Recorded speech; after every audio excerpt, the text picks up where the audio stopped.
Y en base a esta historia dice, ¿lo tienes?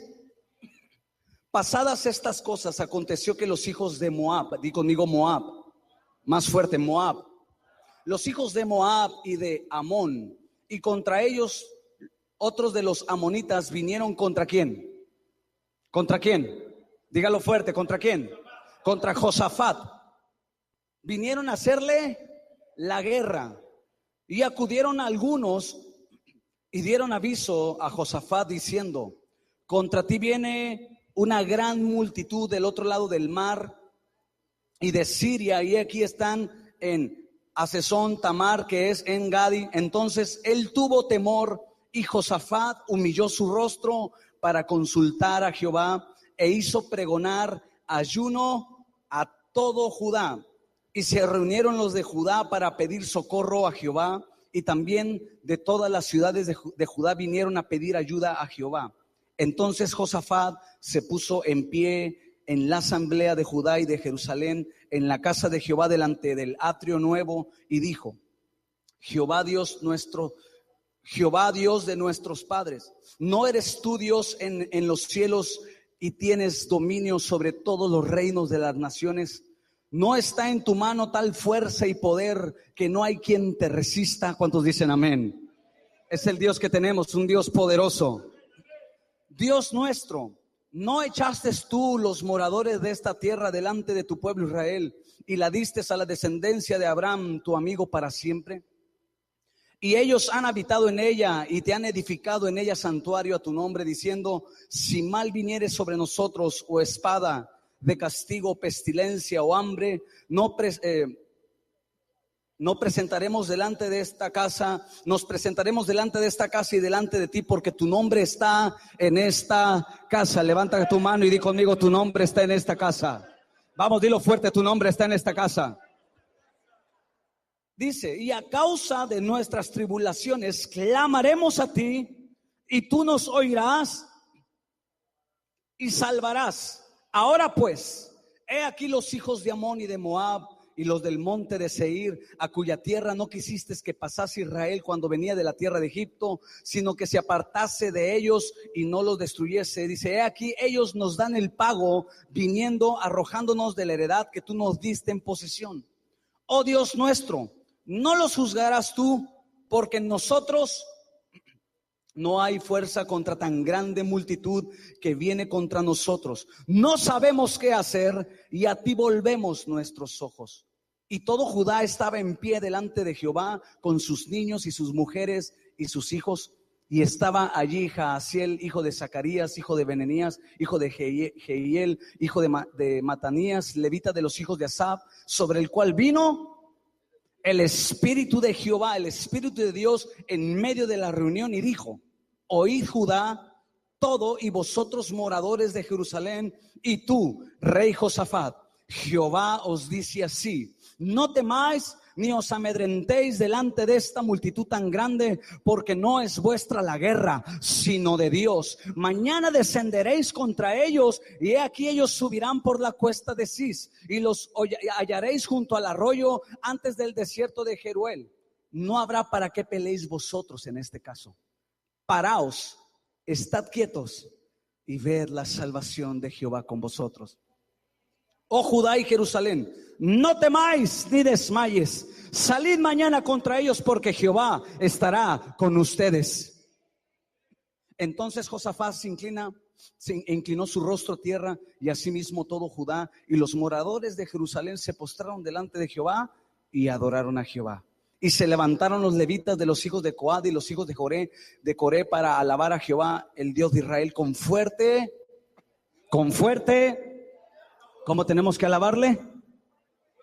Con fuerte y alta voz. Y cuando se levantaron por la mañana, salieron al desierto de Tecoa.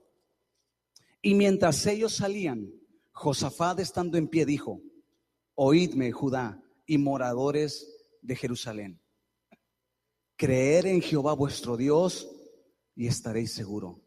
Creer a sus profetas y seréis prosperados. Amén. Dale un aplauso a la palabra del Señor. Dale alabanzas, vamos. Dale alabanzas a la palabra del Señor. Qué tremenda historia. Y aquí tenemos mucho que aprender en cuanto a la guerra espiritual. Aquí podemos aprender estrategias para la guerra espiritual. El hablar de guerra espiritual es un poquito complicado porque muchos no creen, otros no le toman la importancia de vida, pero mira, lo que sí te puedo decir es que todos nosotros día a día nos enfrentamos a una batalla. No importa cuántos años tú tengas en la iglesia, no importa qué edad tú tengas, no importa qué ministerio tú tengas, todos nosotros día a día enfrentamos batallas espirituales. ¿Por qué? Porque la Biblia dice en Colosenses que cuando Cristo viene a nosotros, somos trasladados del reino de las tinieblas al reino de su amado Hijo. Estamos en Cristo y Cristo es el vencedor. Cristo triunfó sobre la cruz del Calvario, venció a Satanás, triunfó sobre los principados, sobre las potestades en su resurrección. Pero eso, escúchame bien, porque muchos dicen, pues que Cristo ya me dio la victoria. Sí, pero el diablo anda como león rugiente, dice la Escritura. Él no tiene poder para tocarnos, pero sí tiene esa habilidad para atacarnos, para querer estorbarnos. Y es a lo que día a día líderes y ministerios o ministros se enfrentan. Dios nos llamó a traer su reino. ¿Cuántos dicen amén? Dios nos llamó a traer su reino, un reino de poder, de autoridad, de milagros, de lo sobrenatural. Eso es lo que hace la iglesia, traer su reino. Pero el enemigo siempre va a poner obstáculos. Por eso a veces te sientes desanimado, por eso a veces estás tan cansado, tan agobiado por problemas en tu casa, por problemas en tu trabajo, problemas económicos. ¿Por qué? Porque el enemigo es muy sutil para atacar. Él es muy sutil, él busca maneras de poder atacarte. Ahora, no puede tocar todas las áreas al mismo tiempo, pero una vez que logra tocar algunas y logra debilitarte, es ahí donde entonces tú comienzas a decaer en el liderazgo, comienzas a decaer en tu vida espiritual. Y vemos hoy en día tantos líderes cansados.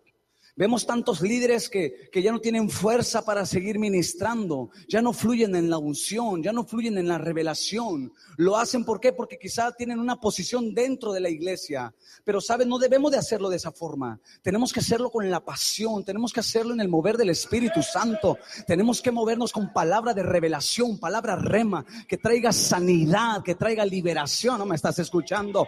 Lo que te estoy diciendo es que cuando uno entiende la guerra espiritual, uno se mantiene firme en la guerra espiritual, uno se mantiene en la brecha, uno puede defenderse de los ataques del enemigo. Y el diablo te ataca, pero el Señor va delante de ti, y entonces tú puedes traer su reino con una autoridad. Entonces tú puedes ser un instrumento en las manos de Dios. Entonces tú puedes rescatar almas, tú puedes libertar al cautivo, tú puedes sanar los enfermos. Entonces lo sobrenatural del reino se manifiesta en tu vida. ¿Por qué? Porque tú eres un guerrero que entiende el fluir del Espíritu Santo. Eres un guerrero que entiende que Dios te ha vestido, te ha ceñido para la batalla, que el Espíritu de Dios está contigo. Y eso es lo que hace que la iglesia avance. Eso es lo que hace que la iglesia establezca su reino, el dominio de Jesús. Vemos a Josafat, un rey. Josafat fue un rey que trajo un mover poderoso en su tiempo. Josafat logró hacer algo que muchos no hicieron como rey. Él trajo una estabilidad en lo político, trajo una estabilidad en lo económico, trajo una estabilidad en lo militar, pero también trajo una estabilidad en lo espiritual. Josafat fue lo que hizo. Tú puedes leer la historia o puedes leer su vida, y fue un hombre que se movió por el Espíritu Santo. Pero aquí vemos que Josafat se encuentra en un momento de crisis, en un momento donde los amonitas y los moabitas atacaron, los del monte de Seir atacaron. Ahora, ¿quiénes son los moabitas o los amonitas? Si estás anotando, por favor. Los amonitas y los moabitas, ellos eran parientes cercanos de los israelitas, porque eran de la descendencia de Lot. Los moabitas y los amonitas eran parientes del pueblo de Israel. Pero había algo en ellos. Si tú recuerdas, leímos que Israel no quería tener ningún acercamiento con los moabitas. ¿Por qué? Porque Dios desde un principio tuvo un asunto con los moabitas, con los amonitas, que el Señor no les permitió que hicieran alianza con ellos. ¿Por qué? Porque ellos venían de lo que fue el incesto. Fue un incesto entre Lot y su hija. Tú lo puedes leer en el libro de Génesis, y de ahí salieron los amonitas y los moabitas.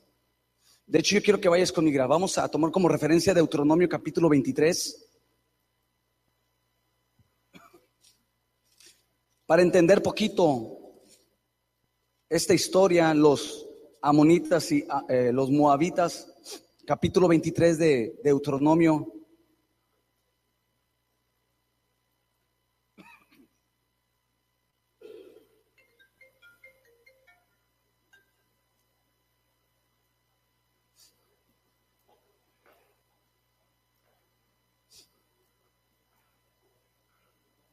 ¿Estás conmigo? Mira lo que dice el versículo 2. No entrará bastardo en la congregación de Jehová, ni hasta la 10ª generación no entrarán en la congregación de Jehová. Y luego mira el versículo 3. No entrará amonita ni moabita en la congregación de Jehová, ni hasta la 10ª generación de ellos no entrarán en la congregación de Jehová para siempre. ¿Por qué? Lee el versículo 4. Por cuanto no salieron a recibir con pan y agua al camino cuando saliste de Egipto, y porque alquilaron contra ti ¿a quién? A Balaam, hijo de Beor, de Petor, en Mesopotamia, para maldecirle. Es por eso que el Señor les dio esa instrucción de que no hicieran. Mira, los moabitas tenían algo muy, muy peculiar, que ellos eran muy idólatras. De hecho, el dios de los moabitas y de los amonitas era el dios Moloc. ¿Cuántos lo han leído en la escritura? El dios Moloc. Entonces los amonitas representaban un peligro para los hijos de Israel. ¿Estás conmigo? Representaban un peligro. ¿Por qué? Porque el asunto no era cuestiones militares, la guerra en cuestión militar, no. Lo que siempre buscaron los amonitas, o la manera en que ellos hacían la guerra con ellos, era tratar de acercarse a ellos, de tener una alianza con ellos. Eso es lo que los moabitas y amonitas querían hacer. Esa es la forma en la que ellos querían hacer la guerra. No tanto de armamento, no tanto de guerra, de ejército contra ejército, sino de tener una influencia. Y sabes, nosotros como líderes podemos aprender acerca de esto, porque debemos de tener mucho cuidado las influencias, las alianzas que nosotros tenemos. Si queremos mantenernos en el fluir del Espíritu Santo, debemos aprender a mantenernos en los pactos con Dios, mantenernos en el camino del Señor, no hacer alianzas con el mundo. No, eso es lo que representan los moabitas, no hacer alianza con el mundo, no hacer alianza con gente que pueda contaminar nuestra fe. Si hay algo que hace que la iglesia se detenga, son cuando el liderazgo hace alianzas, comienzan a aliarse, comienzan a hacer lazos. Un líder tiene que mantenerse siempre íntegro delante del Señor, tiene que mantenerse conectado con Dios para poder fluir en la revelación. Entonces aquí vemos esa batalla. Y vamos a hacer una comparación, ¿no? Porque podemos aprender mucho en cuanto a la guerra natural, pero también de la guerra espiritual. ¿Cuántos dicen amén? Mira, anota, ¿qué es guerra espiritual? Te voy a dar una definición. ¿Qué es guerra espiritual? Guerra espiritual no solamente son entender principios espirituales. Guerra espiritual no es entender solamente principios. Guerra espiritual es tener una participación Porque muchos toman la guerra espiritual solamente el principio, sacar principios de la Biblia. No, esto es participativo. Nosotros estamos dentro de una guerra. Participamos de una guerra espiritual. Guerra espiritual es un acto de fuerza. Un acto donde se utiliza la fuerza para obligar a nuestros enemigos a hacer nuestra voluntad. Eso es guerra espiritual. Es un acto de fuerza donde al enemigo se le obliga, se le subyuga. Ahora nosotros a la lucha, a la guerra que nos enfrentamos es espiritual. Ve conmigo 2 de Corintios, por favor. 2 de Corintios.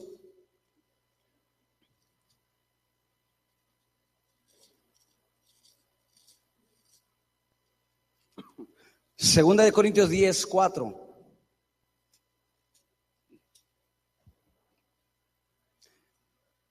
Vamos a leer desde el versículo 3. Yo creo que ese versículo tú te lo sabes, pero es para entender un poquito que la guerra que nosotros estamos, la guerra en la que nos enfrentamos, no es una guerra natural, es una guerra espiritual. Dice, porque aunque andamos en la carne, no militamos según la carne, porque las armas, dilo fuerte, las armas no son carnales, sino poderosas. ¿En quién? Poderosas en Dios. ¿Para qué? Destrucción de fortalezas. ¿Está hablando de qué? ¿Fortalezas visibles o invisibles? Espirituales. ¿Por qué? Porque en la guerra en la que nosotros los líderes, nosotros el cuerpo de Cristo, nos enfrentamos es espiritual. Pero dice que Dios nos ha dado a nosotros armas, no armas carnales. No peleamos con armas, no peleamos con metralletas, no peleamos con bazucas, no peleamos con espadas, no, peleamos con armas espirituales. La iglesia tiene que entender eso. Porque a veces hay demonios que atacan a congregaciones, demonios atacan a creyentes con pecados, con vicios, con adulterio, con espíritu de mentira, de división, de rebeldía, etcétera, etcétera. Y a veces no lo queremos ver y decimos, no, pero es normal. No es normal. Nosotros nos movemos en un ambiente espiritual y tenemos que entender eso como líderes. Nosotros no podemos pensar en las cosas terrenales. Nosotros dejamos de ver las cosas terrenales para ver las cosas del cielo. Mis ojos tienen que estar abiertos a las cosas espirituales. ¿Cómo voy a entender yo las armas si soy alguien que vive carnalmente? Si es alguien que quiere tratar de ver las cosas visibles. Yo tengo que ser alguien espiritual. Cuando yo canto, algo se genera en el espíritu. Cuando yo predico, algo que se genera en el espíritu. Cuando tú hablas de Cristo, algo se genera en el espíritu. Cuando tú oras por alguien, algo se mueve en el espíritu. Porque somos espirituales. Necesitamos líderes espirituales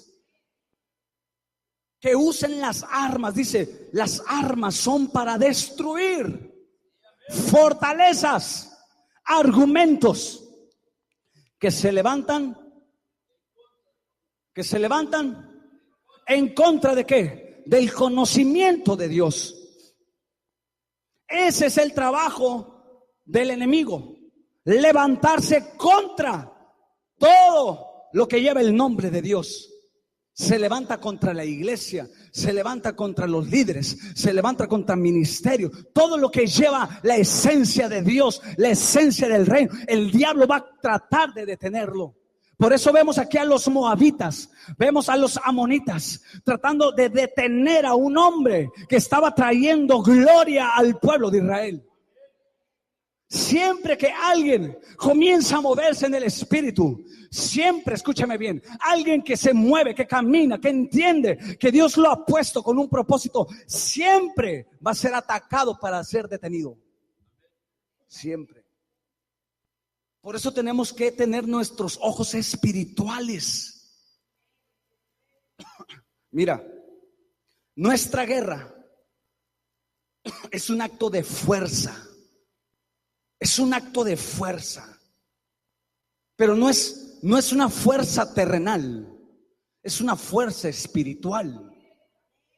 Pablo dice que nosotros somos fortalecidos según la potencia, la fuerza de su gloria, la fuerza de su espíritu. Es una fuerza. Y si nosotros no nos capacitamos, si nosotros no nos entrenamos como líderes, ¿qué le dijo el Señor a Jeremías? Corriste con lo de a pie y te cansaste. ¿Sí lo has leído? Corriste con lo de a pie y te cansaste. Y luego le dice, ¿qué vas a hacer cuando corras con lo de a caballo?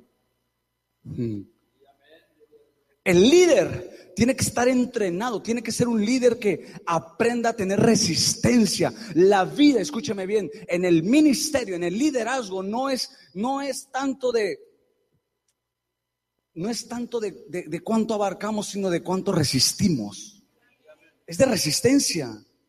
¿Cuántos líderes no caen cansados, no caen derrotados con problemas en el matrimonio?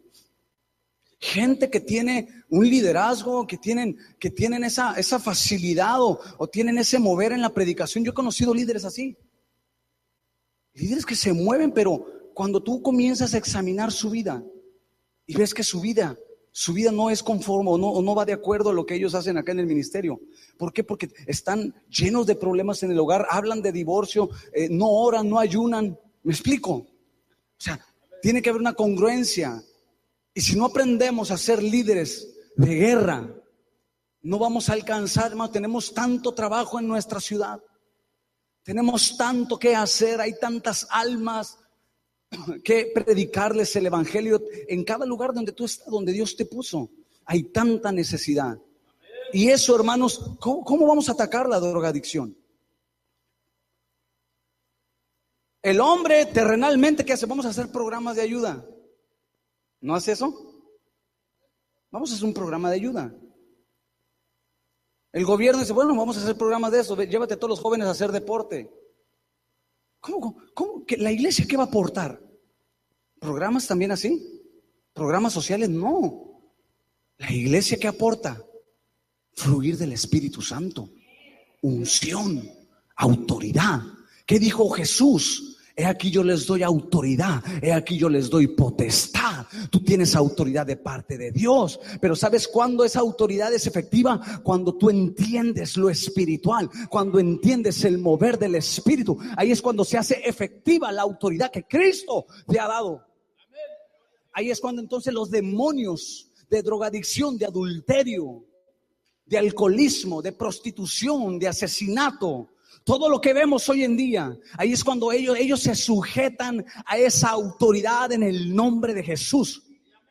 Los demonios no tienen miedo a los programas que pueda hacer la iglesia. El asunto no es llenarnos de programas, el asunto no es llenarnos de eventos, el asunto es llenarnos del poder de Dios, el asunto es llenarnos del Espíritu Santo. El asunto es que la iglesia comience a militar en el poder del Espíritu. Eso es lo que necesitamos, poder. ¿Qué dice la Escritura? Recibiréis para hacer eventos. Recibiréis para cantar muchas alabanzas. Recibiréis poder para danzar todo el día. No, dice recibirás poder. ¿Para qué? Para que seas testigo. ¿Testigo de qué? ¿Testigo de quién? Sino de Jesús. Esa es nuestra función. Entonces no necesitamos eventos, necesitamos tener los ojos espirituales abiertos.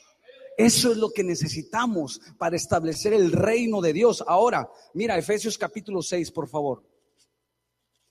Efesios capítulo 6, versículo 10. Dice: por lo demás, hermanos míos, fortaleceos en el Señor y en el poder de su fuerza. Dile al que está a tu lado: fortalécete en el poder de su fuerza.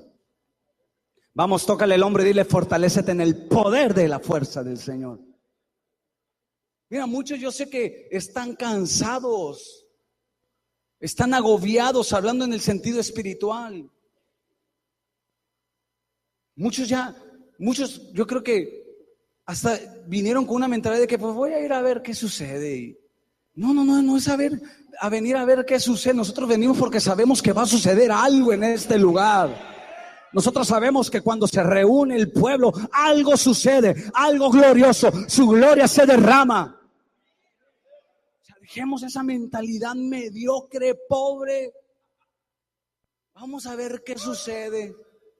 A ver si Dios me quiere usar. A ver, no, yo voy porque yo sé a qué voy. Voy a establecer su reino. Voy a agitar algo espiritual. Voy a quebrantar algo espiritual. O sea, eso es entender. Como líderes, tú eres un líder. Tú tienes que entender eso. Donde tú te paras, algo sucede. Pero tienes que tener fuerza. Mira lo que dice Pablo: vestidos ¿con qué? Con toda la armadura. Si has visto que en el Antiguo Testamento, bueno, hablan de mucha guerra física, pero en el Nuevo Testamento también se habla de guerra, hablan términos militares. ¿Sí lo has leído? Por ejemplo, armadura, espada. ¿Hablaba de qué? De la palabra, ¿no? Del yelmo, ¿sí? Pelea la buena batalla, o sea, el escudo. O sea, hay mucha terminación en relación a lo militar en el Nuevo Testamento. ¿Por qué? Porque ellos entendieron ese mover de la guerra espiritual. Y eso es lo que debemos de entender nosotros. No somos nada, o sea, la iglesia primitiva fue una iglesia que entendió esos principios. Nosotros tenemos que volver a esos principios. O sea, si queremos traer un fluir en nuestra ciudad, en tu entorno, donde Dios te ha puesto, tú tienes que entender lo espiritual. ¿Y cómo lo vamos a hacer? A través de la guerra, a través de un enfrentamiento espiritual. Por eso dice Pablo: vístete con toda la armadura. ¿De quién? De Dios. ¿Para qué? Para que podáis estar firmes contra. Pablo no ignoraba eso. Yo no sé cómo hay muchas iglesias que ignoran y dicen: no, esos que hacen tanta guerra espiritual y que ven demonios donde... ¿Sabes? El diablo, una de sus tácticas es hacer eso. O que estés ignorante en cuanto a eso, ¿sí? O que no creas. Ese es el trabajo del diablo. Y si tú eres de los que no creen, porque todo parte de ahí, ¿qué tanto crees en la guerra espiritual? ¿Cuántos han tenido guerra espiritual en su vida? ¿Cuántos se han enfrentado a alguna lucha espiritual? Levante la mano. Yo creo que todos. Y hemos visto que es real. Porque hay gente que dice: no, eso no es cierto. Cristo ya venció. No, sí, Cristo ya venció y es nuestro general. Él es el que va delante de nosotros. Sí, Cristo ya venció totalmente. Sí, pero Cristo también nos dijo: y las puertas del ¿qué? Del Hades no prevalecerán ¿contra quién? Contra la iglesia. ¿Qué le estaba diciendo? Ustedes se van a enfrentar a una lucha. Se van a tener una lucha espiritual. Mira, sigue leyendo. Porque no tenemos lucha. No es visible, no es terrenal, no es carnal. Dice: sino contra principados, contra potestades, contra los gobernadores de las tinieblas de este siglo, contra huestes espirituales de maldad en las regiones celestes. Por tanto, toma toda la armadura de Dios. ¿Para qué? Para que puedas resistir en el día malo, y habiendo acabado todo, estar firmes. Eso es lo que quiere Dios. Que tú como líder aprendas a hacer guerra espiritual. ¿Para qué? Para que puedas estar firme, para que Cristo sea glorificado en tu vida, para que tú seas un instrumento en las manos de Dios, para que la unción pueda fluir a través de ti. Pero tú tienes que estar firme. ¿Cómo? Haciendo lucha espiritual. Por eso vemos a Josafat enfrentándose a moabitas, amonitas, que trataban de detener, ¿qué? El fluir del reino. Ahora vamos a aprender algunas cuestiones de esto.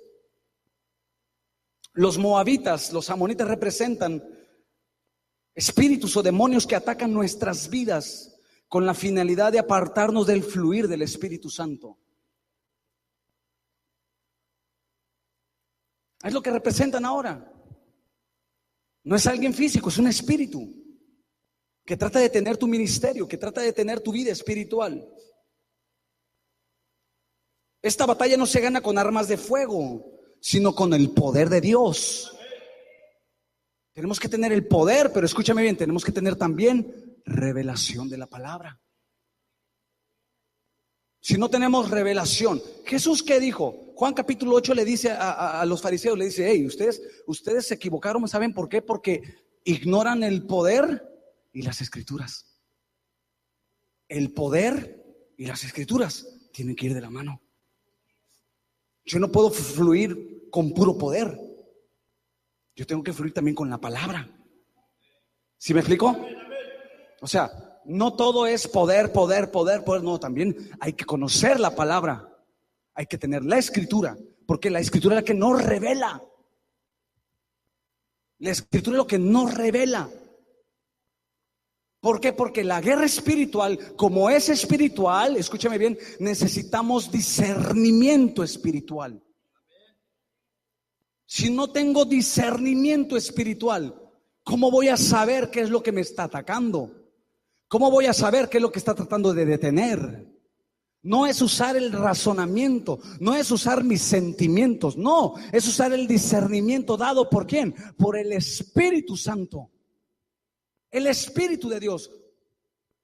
Entonces nosotros tenemos una lucha que es espiritual, pero escúchame bien, es a través del poder de Dios, a través del Espíritu Santo, la unción del Espíritu, pero también la revelación de la palabra.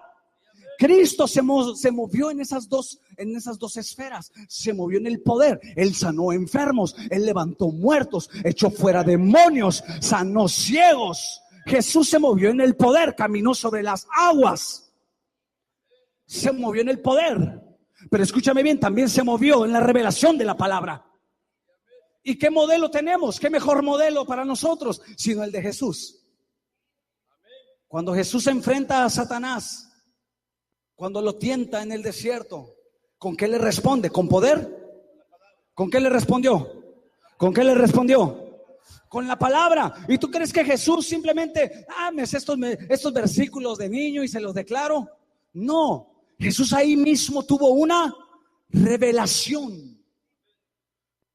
Ahí el Espíritu le reveló. Llega Satanás y le dices, con que tú eres el hijo de Dios.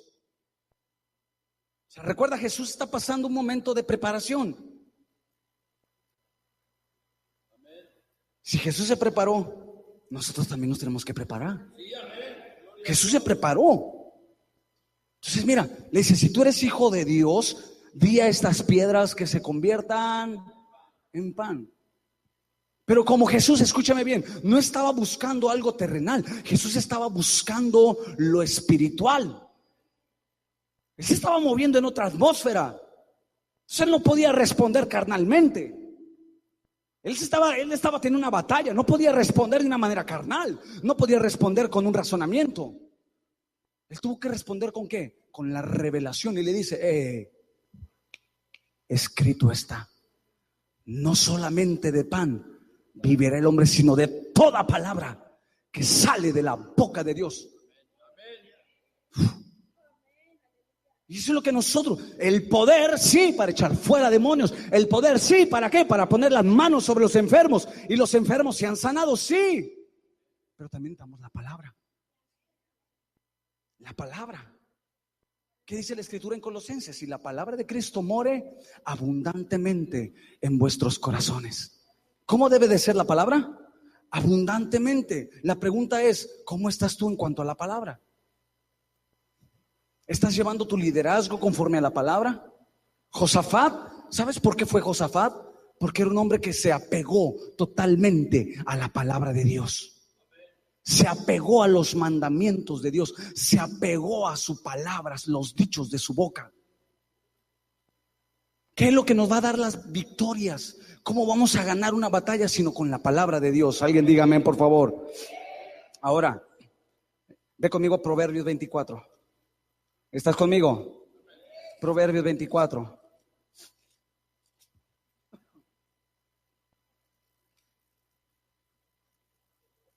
Mira lo que dice Proverbios 24:6.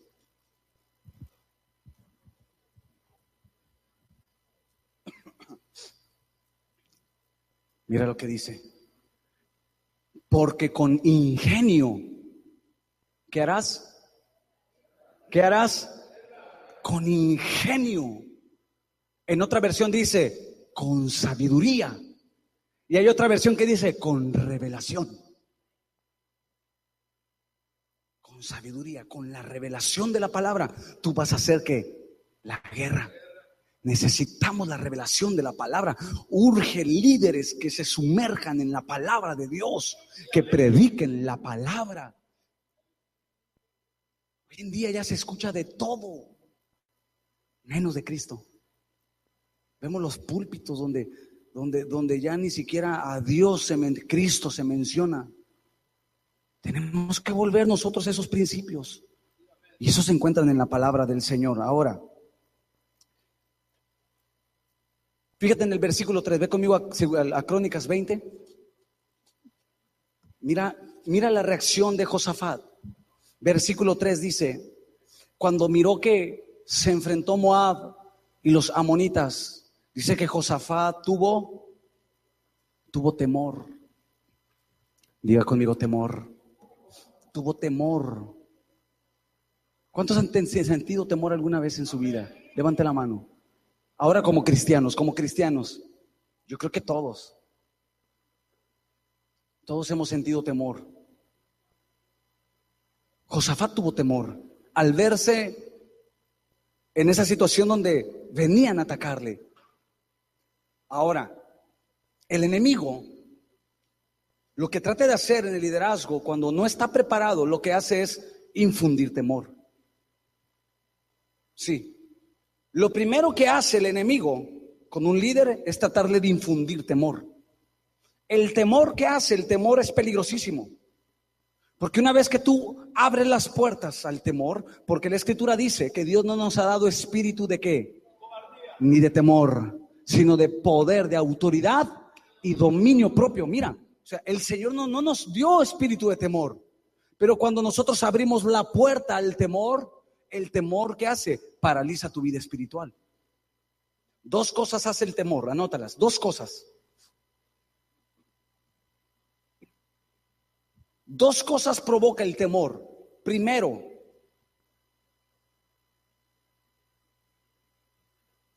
dos cosas hace el temor. Primero, desestabilizar tus pensamientos.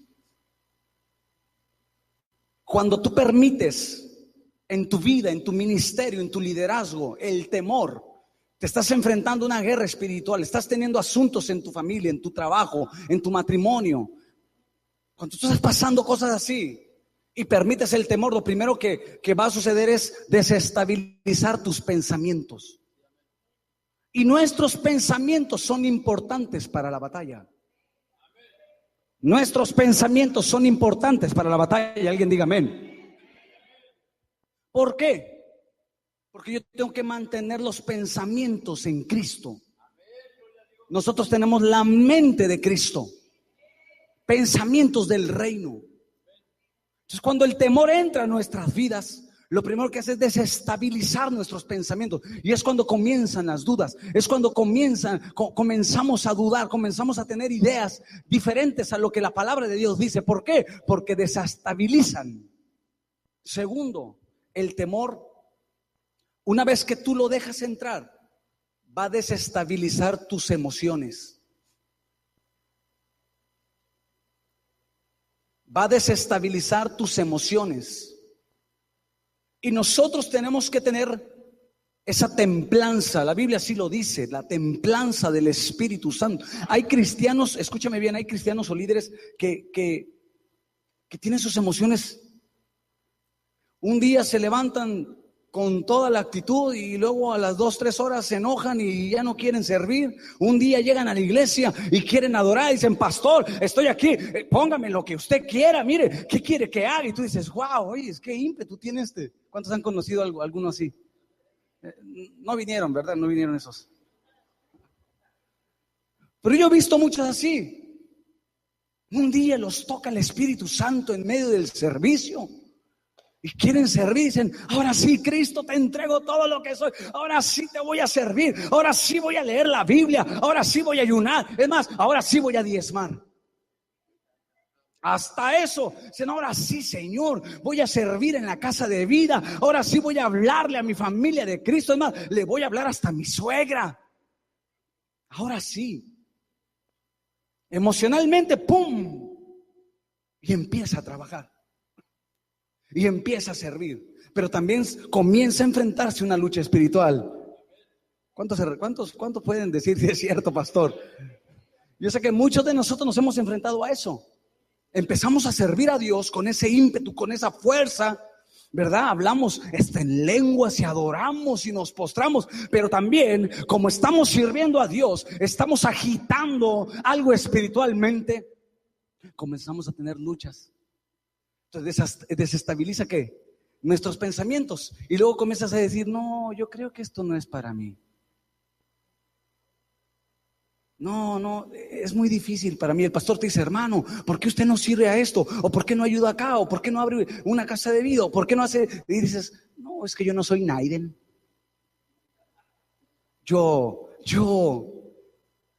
¿Por qué? Porque como no entiendes el fluir de lo espiritual, no has sido equipado, no has sido preparado, entonces el diablo empieza a ponerte temor.